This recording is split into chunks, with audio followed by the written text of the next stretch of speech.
Welcome to the Uncanny Academy of X-Men lore. I am Professor Jared, and welcome to the last episode, 2021. We're finally here, guys. Finally here. We are going to discuss a weird storyline. Phoenix, Endsong. All right, so let me be clear. I like the storyline. It's just some parts of it, I'm like, what the hell? All right, so before I get into this, just want to say, like, comment, subscribe. We have a lot of fun on this channel. We talk about anything related to comic books, the movies, TV shows, obviously the books. We talk about the shows like Book of Boba on our Knights of Mandalore discussion show. We talk about Halo on the Orbital Drop Shock podcast. Our flagship Under Two Capes is actually recording tomorrow, I'm pretty sure.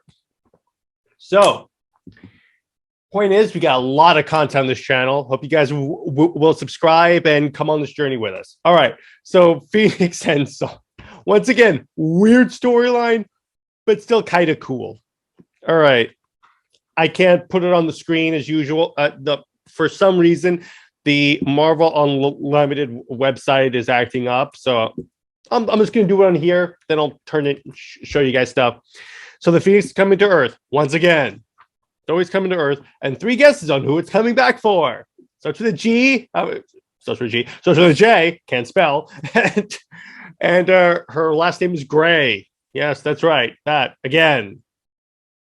And the Shi'ar are coming back again. I'm going to say again a lot because the storyline is like a lot of rehashing, I feel like. So anyway, the Phoenix condenses into the form of a Firefly because it could do that because it's the Phoenix, because it's comic books. It's going through everyone that's come into contact with Jean Grey, Wolverine, Beast, Emma Frost, and Scott. The Phoenix Fly, I'm calling it that, lands on the sunglasses lens of Scott, breaks it. Then Scott has a mental image of him with Jean Grey and blast optic beams everywhere. That's quite a way to wake from a waking nightmare, bro. So I love this scene because Beast comes in and is like, okay, is everyone okay? I heard Scott screaming there was a laser beam.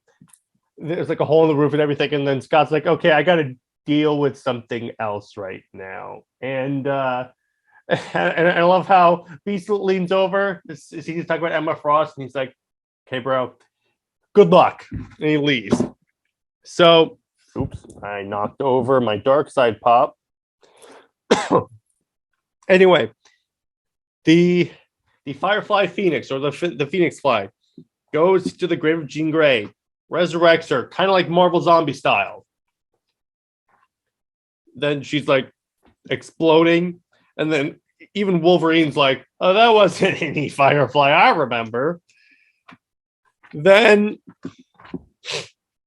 Wolverine shows up and sees it's Jean. And he's like, well, Jean's dead. And I'm like, in my head, I'm like, okay, I got that, but this is like the second time she has come back to life. Is it really beyond the shadow of a doubt that she's like, oh no, this can't be Jean Grey. Is it really that far off, dude? Come on. She's come back like 3 times.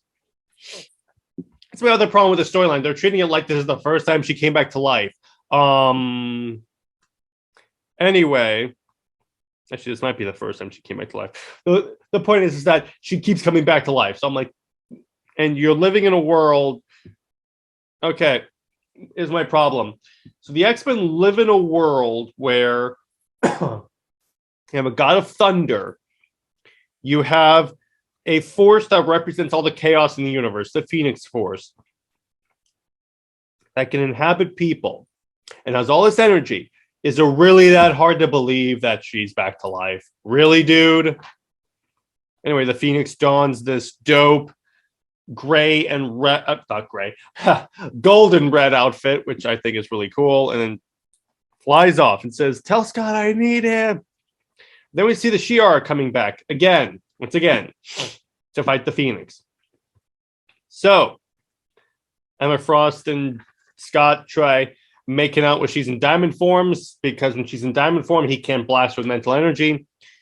It doesn't work. He can't feel anything. They start making out when she's in human form. And then for some reason, he starts thinking of Jean. And I'm like, that's creepy as hell, dude. He keeps saying, oh, I've moved on. Really? Really? So they see the empty grave of Jean. Okay, Jean's back. And then everyone else is like, no, the Phoenix is back. We have to take out the Phoenix. So they launch a plan. So then the X-Men are running a combat simulation to trap Jean. It's a way of testing Beast's new containment box. So then Quentin Quire, who is this ridiculously powerful telepath, breaks out of his little stasis pod that Beast had him in. So he was in a relationship, I believe, with one of the Zephyr Cuckoos, which are basically clones of Emma Frost made from her eggs, because comic books, once again. And so he breaks out and just moves. He's trying to bring back his girlfriend, in other words. So Storm and Beast, and not Beast, Storm and Nightcrawler are trying to track Jean from the air, and then they stumble upon the Shi'ar ship. Quentin brings back, exhumes the body of Sophie, who is the cuckoo he was in a relationship with, and exhumes her body, and she looks like a dilapidated corpse. Kind of creepy. Wolverine's tracking Jean, finds her, and yeah. Then we cut to, okay, so Frost is in Cerebro, and is sort of telepathically talking with Jean. It's like, okay, I saw your husband. Happy? I get it. She's starting to realize, oh yeah, Jean kind of froze me in time, so I got it. So then Storm and Nightcrawler are pursuing the Shi'ar ship, because they know that the Shi'ar, it's not beyond the Shi'ar to blow up the Earth just to take out the Phoenix Force. So all right, we have to put that on hold real quick. We have to take care of this issue right here. Next up, so the X-Men, everyone rolls up in the Blackbird and goes out to find Jean, because they all found her. Wolverine is in combat with the Phoenix, which gets energy whenever someone attacks her. So I'm like, okay, that is weird. Again, it's a very weird book. So then the X-Men happen upon the Shi'ar ship, which is then engaged by Storm and Cyclops, but not before it blasts a laser beam at Wolverine and Jean. Injures Wolverine, but doesn't do anything to a Jean. And the X-Men go contact the Shi'ar and is like, oh, listen, dude, you will handle this. Don't be shooting lasers on Earth. That will not turn out so well. So the X-Men are like, okay, let's form an alliance. We'll take care of the Phoenix. Don't blow up the Earth, okay? Thank you. So, again, we had this really creepy scene where, we found that Jean gets power, the Phoenix gets power through Wolverine attacking her. So we have this weird montage panel, 18 panels of Wolverine attacking Jean and her powering up. The X-Men show up and engage the Phoenix in combat, and the Phoenix is trying to get Scott to take out the visor, because so his optic beams are energy, is an energy dispersal technique from another dimension. So what happens is it's unlimited. As long as he has his eyes open, it'll just keep coming out. So the Phoenix figures, okay, if he keeps blasting me with it, guess what? I'll be at full strength. So, yeah, that happens. And then Quire is pursuing the Phoenix and helps her power up, because his thinking is, oh, the Phoenix can't just bring back this girl. I'll be fine. Storm is trying to, the Shi'ar further trying to engage the Phoenix, which leads to Storm shocking the ship. Then, all right, so Quentin is like slowly like disoriented by a punch to the face by a Nightcrawler. So what's Cyclops' plan is he has Kitty phase her hand through his chest. This is gross as hell. And grab his heart. And he goes, okay, Phoenix, if you don't stop, she's going to squeeze me. That's it. She's going to squeeze my heart. I'll die. That's it. And you won't have your unlimited source of energy. So he tells Pride, squeeze my heart, kill me. So Frost just throws Kitty away. And the Phoenix goes into Emma Frost. And then Cyclops tackles her into the containment pod. And there you go. That was their plan. It was somehow their whole plan. So Cyclops takes off his optic beams, and then he and Emma Frost just hang out in the chamber, which looks kind of, again, it's a really weird book. So Wolverine sees a crack in the ice, and this crack in the ice will be very important in the next issue, as a matter of fact. So Quire again shows up and engages the X-Men in combat. The Phoenix breaks out of the containment field because it's so powerful, and then just swatted away.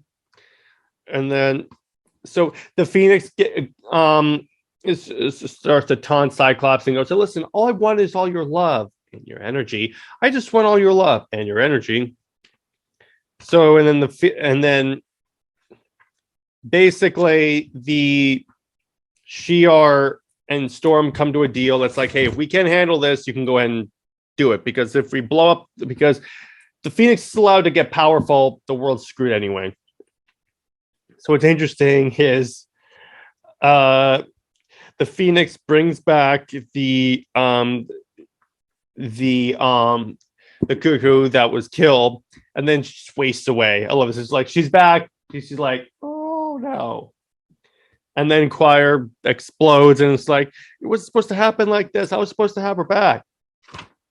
So the Phoenix is gonna start messing up the world.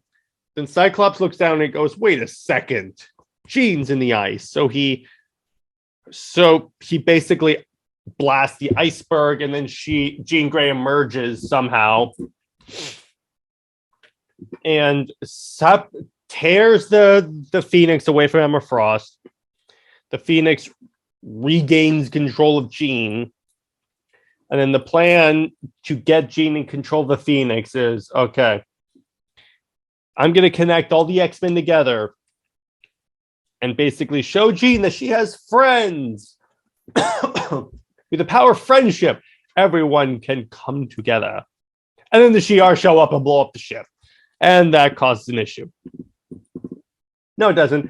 Because what happens is Jean goes, okay, I'm going to go leave. Because basically what happens is it's revealed that, like, this is a shard of Jean Grey, and there are other, like, shards throughout, like, the galaxy. So Jean's going to go and regain herself. She's going to go find herself, essentially, and goes, okay, I'm going to leave. See you later. She leaves. And then Quentin Quire is put back in the tank, and then it's teased that one of the other cuckoos is going to become a Phoenix. So that's the end of Phoenix Endsong. So I hope I've communicated to you about how this is a really weird storyline. Partly, okay, so here are my issues with it. I'll start with the issues, and then I'll get to what I like.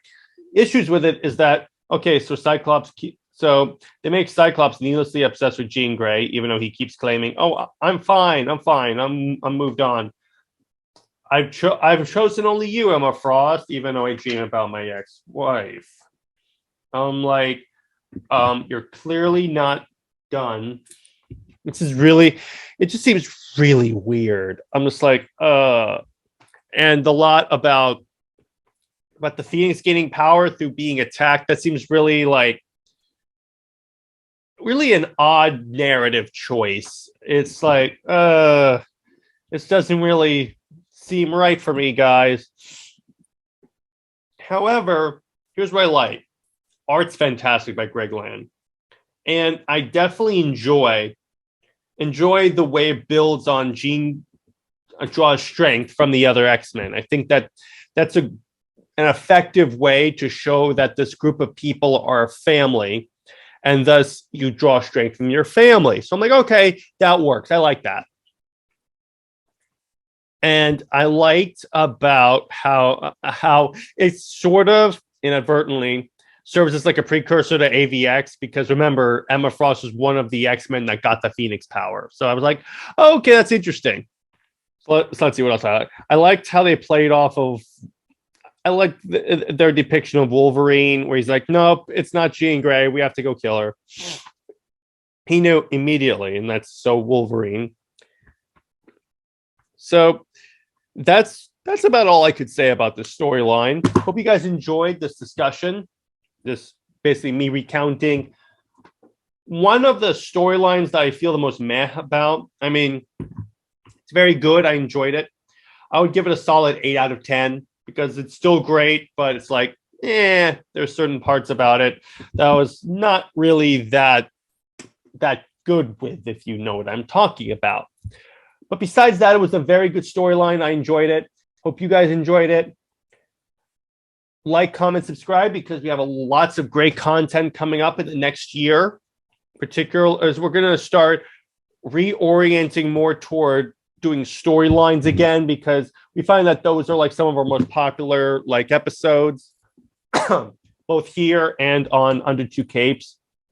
So we got lots of exciting storylines to talk about. And then we have a bunch of other great discussion episodes coming up. We're going to start back up with the Star Wars show because the Book of Boba started, and that's going to be really fun. But besides that, hope you guys have a great New Year's, and I will see you in 2022. Class is out of session. Bye-bye. Have a great New Year.